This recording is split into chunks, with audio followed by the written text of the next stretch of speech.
Working on Oscar Niemeyer's bust has been a profound journey for me. It wasn't easy to capture his face. I only had a few photos of him at different ages, and each one gave just a glimpse of how he looked. I needed to create the version of Oscar that we can all recognize. It was more than only finding physical resemblance. It was about immersing myself in his word in order to capture the man, the mind behind the face. The process was intuitive. I've made many portraits over the years, and with this piece, it felt kind of similar, except that the result had to be in 3 dimensions. I drew the features of his face layer by layer, almost like working on a topographic map. That layering technique allowed me to go deeper inside his head, to explore his inner world, his love of the mountains, the sea, the fluid curves, and to insert references to his architecture in the sculpture.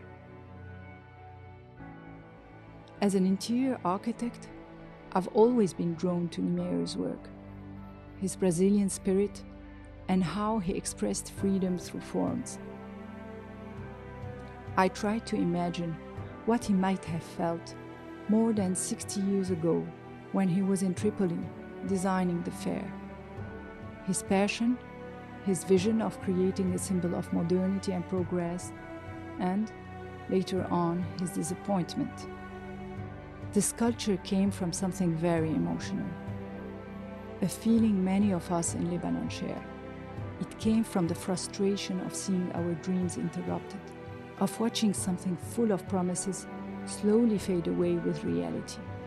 I believe Oscar shared the same feeling too, as his project in Tripoli was left unfinished, then neglected, then forgotten, torn apart by civil war and corruption.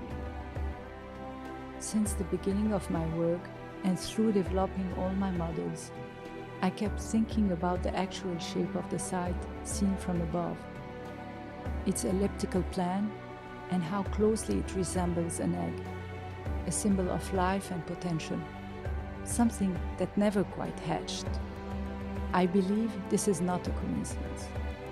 Perhaps this vision I had came from the frequent presence of birds and doves in my art, especially in one particular sculpture, Roots and Wings, where a flock of doves come together to form the cedar of Lebanon.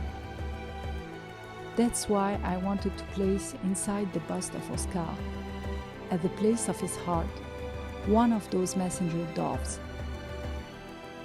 the one that is still grounded and that hasn't flown yet. I like to believe that if Oscar was still with us, or watching from somewhere above, he would have smiled at that symbol, that quiet sign of peace, of hope, and of dreams that are still waiting to come true.